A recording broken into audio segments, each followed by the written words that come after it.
Hello दोस्तों, good morning. स्वागत है एक बार फिर से आप सभी का एमजेटी एजुकेशन में। साथियों, आज है 20 फरवरी और आज की वीडियो में हम लोग बात करेंगे 20 फरवरी 2025 के most important daily current affair के क्वेश्चंस के बारे में। चलिए शुरुआत करते हैं सबसे पहले रिवीजन सेक्शन से। रिवीजन में हम लोग वन लाइनर का रिवीजन करेंगे जो हम लोगों ने कल पढ़ा था, फिर आज की तरफ बढ़ेंगे। कल हम लोगों ने पढ़ा था वैश्विक पर्यटन लचीलापन दिवस, ये मनाया जाता है 17 फरवरी को। तो प्रत्येक वर्ष 17 फरवरी को इसे मनाते हैं रीसाइलेंस डे। इसके अलावा भारत के नए मुख्य चुनाव आयुक्त नियुक्त किए गए हैं। कौन होंगे? ज्ञानेश कुमार। और चुनाव आयुक्त विवेक जोशी को नियुक्त किया गया है। चीफ इलेक्शन कमिश्नर इनको नियुक्त किया गया है। इसके अलावा रॉकेट मोटर्स के लिए दुनिया का सबसे बड़ा 10 टन का प्रणोदक मिक्सर का अनावरण इसरो ने किया है, भारत ने किया है। 8वां हिंद महासागर सम्मेलन ये मस्कट ओमान में किया गया। Sport star of the year पुरस्कार का खिताब पीआर श्रीजेश ने जीता। ब्रिटिश अकादमी फिल्म अवार्ड यानी बाफ्टा, इसमें बेस्ट फिल्म का अवार्ड जीता है कॉन्क्लेव ने।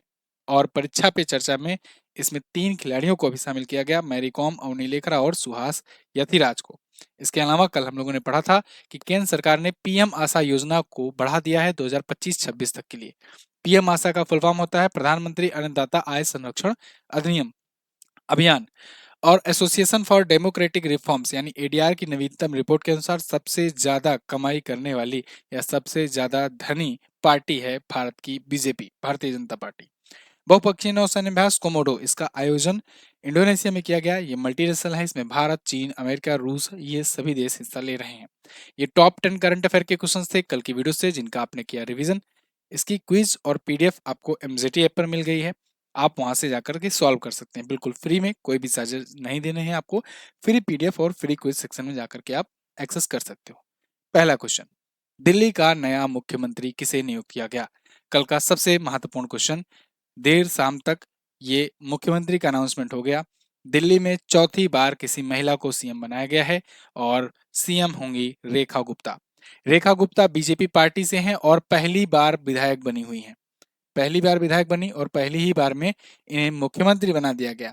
ठीक है, तो यहाँ भारतीय जनता पार्टी ने इनको बनाया हुआ है आरएसएस के रिकमेंडेशन पर। अच्छा, इनके लिए विधायक दल की बैठक भी की हुई थी और उसके बाद फिर बैठक में इनका नाम सामने आया था और उसमें फाइनल किया गया, ऐसा कहा जा रहा है। और ये भी कहा जा रहा है कि आरएसएस ने इनका नाम प्रस्तावित किया था। दिल्ली की चौथी महिला मुख्यमंत्री हैं। इनसे पहले सबसे पहली महिला मुख्यमंत्री के रूप में सबसे पहले सुषमा स्वराज बनी थी, बीजेपी पार्टी की ही थी वो भी। फिर कांग्रेस पार्टी की शीला दीक्षित बनी थी और तीसरी महिला मुख्यमंत्री आतिशी मारलेना बनी थी अभी 6 महीने के लिए आम आदमी पार्टी से। और चौथी महिला मुख्यमंत्री ये बनी हुई है, ठीक है ना, रेखा गुप्ता। अच्छा, 27 साल बाद भाजपा ने दिल्ली में सरकार बनाई है। यहाँ पर 70 विधानसभा सीटें हैं। 70 में से 48 जो है ये सीटें बीजेपी ने जीती थी और बाकी 22 सीटें जो है आम आदमी पार्टी ने जीती थी, यानी आप ने जीती थी। ठीक है ना, बीजेपी। तो टोटल यही जीता था, बाकी सबने 0-0 सीटें जीती हुई थी।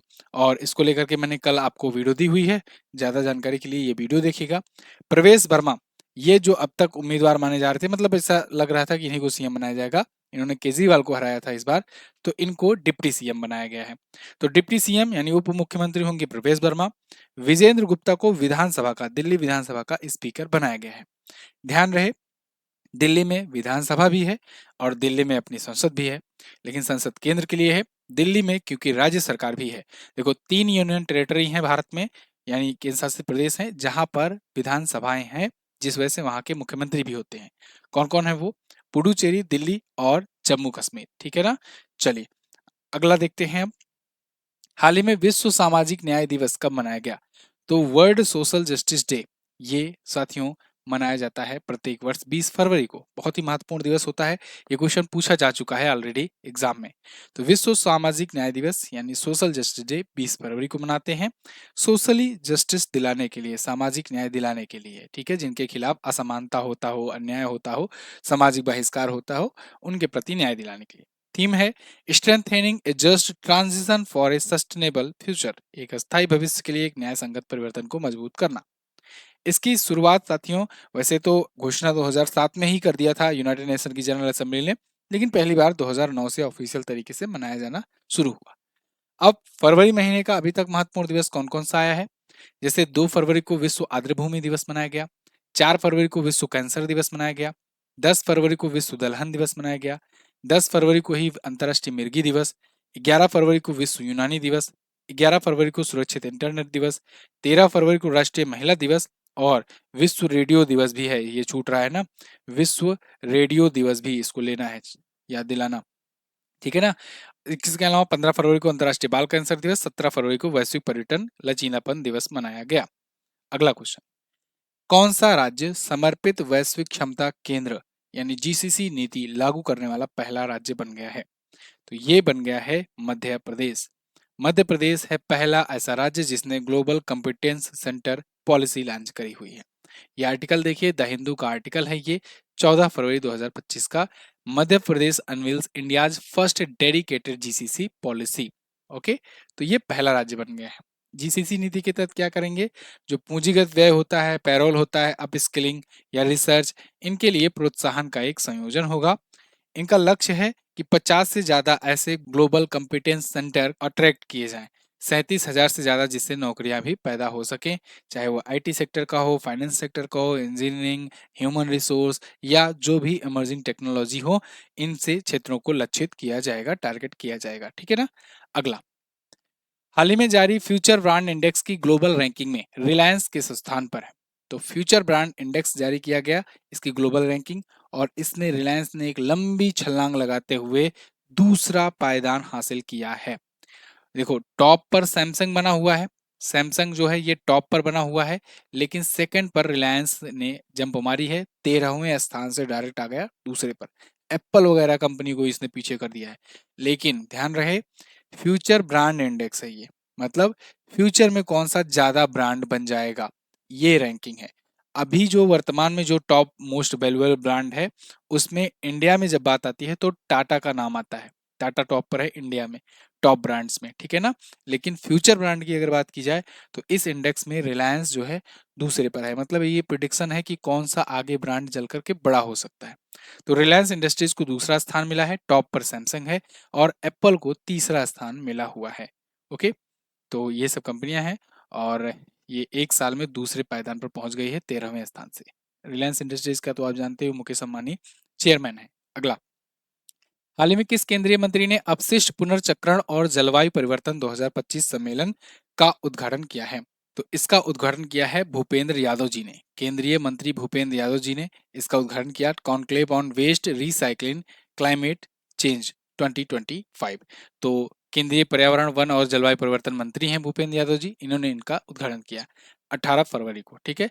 इसका आयोजक था रिसाइक्लिंग और पर्यावरण उद्योग संघ भारत, यानी कि री आई। तो लैंडफिल कचरा को कम करना, स्थिरता को बढ़ावा देना, आर्थिक वृद्धि को गति देना, ये इसका उद्देश्य था, जिसके उद्देश्य से ये आयोजन किया गया। पिछले दिनों में क्या आयोजन किए गए हैं, क्या सम्मेलन हुए हैं, उनका रिवीजन करेंगे। अंतर्राष्ट्रीय महिला सम्मेलन बेंगलुरु में हुआ। 8वां हिंद महासागर सम्मेलन, कल हम लोगों ने बात किया, मस्कट में हुआ। विश्व सरकार शिखर सम्मेलन, वर्ल्ड गवर्नमेंट समिट, ये यूएई में हुआ, दुबई में। बिम्स्टेक का युवा शिखर सम्मेलन गांधीनगर गुजरात में हुआ, बहुत इंपॉर्टेंट है। प्रथम रायसीना मध्य पूर्व सम्मेलन यूएई में हुआ। पहला ओलंपिक रिसर्च सम्मेलन गुजरात में हुआ। तीसरा राष्ट्रीय खनन मंत्रियों का सम्मेलन ओडिशा में हुआ। एआई समिट ये पेरिस फ्रांस में हुआ। और 85वां अखिल भारतीय पीठासीन अधिकारियों का सम्मेलन पटना में। 28वें राष्ट्रमंडल अध्यक्ष का सम्मेलन 2026 में होगा भारत में। अच्छा, अपनी जो पुस्तक है इसमें हर एक चैप्टर जो है कैटेगरी वाइज आपको दिए गए हैं। इंडेक्स आप देखिए, हर एक चैप्टर को बहुत ही अच्छे तरीके से एक्सप्लेन करके प्रश्नोत्तर माध्यम में यहाँ संकलित किया गया है। कुछ इसमें चार्ट्स, कुछ ग्राफ, जहाँ पर जो नीड है इमेजेस की, ग्राफ के माध्यम से समझाने की, इंफोग्राफिक के माध्यम से उसको भी समझाया गया है। तो ये बुक आप ले सकते हो, प्रश्नोत्तर माध्यम में ये पूरा पुस्तक है, जो कि आपको बहुत ही रेयर केसेस में बुक देखने को मिलेंगी। आप जा करके ना, चाहे अमेजन हो चाहे फ्लिपकार्ट हो, जा करके देखना, कोई भी करंट अफेयर की बुक अगर आपको लेने का मन हो, जा करके उसकी रेटिंग और रिव्यू पढ़ना। हाईएस्ट पॉजिटिव रेटिंग के साथ यहाँ पर, मतलब निगेटिव रिव्यू तो आपको मिलेगा ही नहीं यहाँ पर, ठीक है ना, हमारी पुस्तक में। और आप जानते हो कि अमेजन फ्लिपकार्ट पर रिव्यू पर कंट्रोल नहीं रहता है किसी का, तो जो करते हैं लोग जेन्युइन करते हैं। तो आप लोग जो है जा करके चेक करिए, देखिए कौन सी बुक बेस्ट है, उसके बाद इसको ऑर्डर कीजिए। लिंक डिस्क्रिप्शन में भी दिया गया है, यहाँ पर व्यू प्रोडक्ट भी बनकर आ रहा होगा, यहाँ से भी जाकर आप ऑर्डर कर सकते हो। अगला क्वेश्चन, किस राज्य की विधानसभा अनुवादक सुविधा, कौन सी राज्य की विधानसभा जो है ये अनुवादक सुविधा स्थापित करने वाली पहली विधानसभा बन गई है? तो ये बन गई है उत्तर प्रदेश की विधानसभा। उत्तर प्रदेश की असेंबली ने अभी अनुवादक सुविधा शुरू की है। देखो, भारत में जो संसद है उसमें अनुवादक सुविधा पहले से चल रही है। मैंने अभी कुछ दिन पहले ही आपको एक क्वेश्चन बताया था कि 6 नई लैंग्वेजेस ऐड की गई हैं ट्रांसलेशन के लिए लोकसभा में। लेकिन कोई राज्य अपनी असेंबली में भी अनुवादक सुविधा शुरू कर दे, ऐसा करने वाला उत्तर प्रदेश पहला बन गया है। उत्तर प्रदेश की असेंबली जो है देखिए, become the first in the country to be equipped with translator. अब ट्रांसलेटर के साथ इक्विप्ड होंगे। कौन कौन सी लैंग्वेज में ट्रांसलेशन होगा? अवधी में, ब्रज में, भोजपुरी में, बुंदेलखंडी में और अंग्रेजी में। उर्दू में नहीं रहेगा, इसलिए काफी अभी विवाद बात चला था बीच में। अभी आपने देखा था योगी आदित्यनाथ जी का एक वीडियो भी वायरल हो रहा है जिसमें वो कुछ चीजें बोल रहे हैं। तो उर्दू को लेकर के विवाद हुआ था, इसलिए ये न्यूज भी काफी ज्यादा चर्चे में है। जब न्यूज चर्चे में है तो आपके एग्जाम में पूछे जाने के चांसेस भी ज्यादा हैं। खैर, 18 फरवरी से 5 मार्च 2025 तक यूपी का बजट सत्र चलने वाला है। अब इसका बजट जो है, इस पर कल मैं आपको वीडियो दूंगा, या फिर हो सकता है कि कल करंट अफेयर में तो बताऊंगा ही। यूपी का अगर बजट का स्पेशल डेडिकेटेड वीडियो चाहिए तो कमेंट बॉक्स में लिखिएगा, मैं आपको अलग से दूंगा, क्योंकि उत्तर प्रदेश से बहुत सारे स्टूडेंट होंगे और उनके एग्जाम के लिए तो इम्पोर्टेंट है ही। खैर, राज्यपाल आनंदीबेन पटेल जी ने संयुक्त सदन को संबोधित किया, जैसा कि केंद्र में राष्ट्रपति करते हैं सबसे पहले संबोधन। बजट सत्र के पहले देखा था आपने, अभी राष्ट्रपति द्रौपदी मुर्मू जी का संबोधन हुआ था संयुक्त सत्र का। ऐसे ही यहाँ पर यूपी में भी, क्योंकि दो सदन है, विधान परिषद भी है, विधानसभा भी है, तो दोनों का संयुक्त संसदन का, मतलब दोनों सदनों का एक इन्होंने संबोधन दिया आनंदीबेन पटेल जी ने। राज्य की सर्वे सर्वा है, राज्य की महामहिम है, राज्यपाल हैं। उत्तर प्रदेश की बात करते हैं। उत्तर प्रदेश ये रहा आपका, ये चौथा सबसे बड़ा राज्य है क्षेत्रफल की दृष्टि से, और पहला सबसे बड़ा राज्य है जनसंख्या की दृष्टि से। तो 8 राज्य और एक केंद्र शासित प्रदेश से अपना बॉर्डर शेयर करता है। उत्तराखंड, हिमाचल प्रदेश, हरियाणा, राजस्थान, मध्य प्रदेश, इसके अलावा छत्तीसगढ़, झारखंड, बिहार, ये 8 राज्य हो गए। एक दिल्ली केंद्र शासित प्रदेश से भी बॉर्डर लगाता है यूपी। ऊपर ऊपर नेपाल से अपना बॉर्डर लगाता है। ठीक है जी। और जैसे कि मैंने बताया, चौथा क्षेत्रफल की दृष्टि से राज्य है, सबसे बड़ा राज्य है राजस्थान, फिर मध्य प्रदेश, फिर यहाँ पर तीसरा है महाराष्ट्र और चौथा है आपका उत्तर प्रदेश। राजधानी लखनऊ, योगी आदित्यनाथ जी बीजेपी पार्टी से सीएम, आनंदीबेन पटेल जी यहाँ के गवर्नर। सभी मामलों में सबसे ज्यादा सीटें इसी की हैं, उत्तर प्रदेश की। सभी जिलों की संख्या में भी सबसे ज्यादा किसी भी राज्य में 75 जिले सबसे ज्यादा इसी के हैं। विधानसभा में 403 सीटें सबसे ज्यादा, और विधान परिषद भी यहाँ पर है, तो उसमें ये 100 सीटें सबसे ज़्यादा है। 80 लोकसभा में सीटें यहीं से जाती हैं। 31 राज्यसभा में सीट यहाँ से जाती हैं। अगला, फरवरी 2025 में स्टैंडर्ड चार्टर्ड इंडिया के सीईओ कौन बनाए गए? स्टैंडर्ड चार्टर्ड, दोस्तों ये ब्रिटिश एक संस्था है, और उसमें उसकी जो इंडिया की यूनिट है उसके सीईओ अभी बनाए गए हैं। कौन बनाए गए हैं? पीडी सिंह। पीडी सिंह को स्टैंडर्ड चार्टर्ड इंडिया का सीईओ बनाया गया है। यहाँ पर आप आर्टिकल देख सकते हो। स्टैंडर्ड चार्टर्ड ने अनाउंस किया है कि ये पीडी सिंह को एज्यूम करेगा अपने चीफ एग्जीक्यूटिव ऑफिसर के रूप में फॉर इट्स इंडिया ऑपरेशंस, अपने इंडिया के ऑपरेशंस के लिए। ठीक है ना? तो यही बात मैंने यहाँ पर भी लिखी है। 1 अप्रैल से इनकी नियुक्ति प्रभावी होगी। ये जरीन दारूवाला की जगह लेंगे, जो कि 31 मार्च को हो रहे हैं रिटायर। इससे पहले ये जेपी मॉर्गन चेस वगैरह में भी ये काम कर चुके हैं सीईओ के रूप में। ये एक ब्रिटिश बहुराष्ट्रीय बैंक है, और जो मनी मैनेजमेंट वगैरह और कॉर्पोरेट मैनेजमेंट करती है। अगर ओवरऑल इसकी संस्था की बात करें, उसके कौन अध्यक्ष हैं, तो उस समूह के अध्यक्ष हैं जोस विनल्स, जोस विनल्स। अगला, नवीनतम Times Higher Education World Reputation Ranking में भारतीय यूनिवर्सिटियों को स्थान दिया गया है, कितने? तो दोस्तों, अभी टाइम्स हायर एजुकेशन की वर्ल्ड रेपुटेशन रैंकिंग आई। इसमें केवल 4 भारतीय विश्वविद्यालयों को, यूनिवर्सिटियों को जगह मिली है। कितनी? केवल 4। ये 4 कौन कौन सी हैं?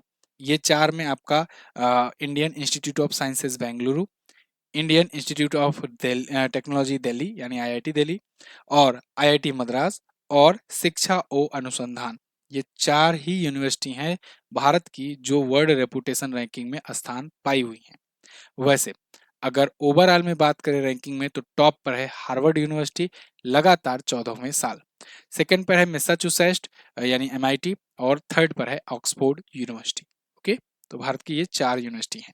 अगला, महिला प्रीमियर लीग यानी विमेंस प्रीमियर लीग 2025 में सबसे युवा डेब्यू करने वाली खिलाड़ी कौन बनी?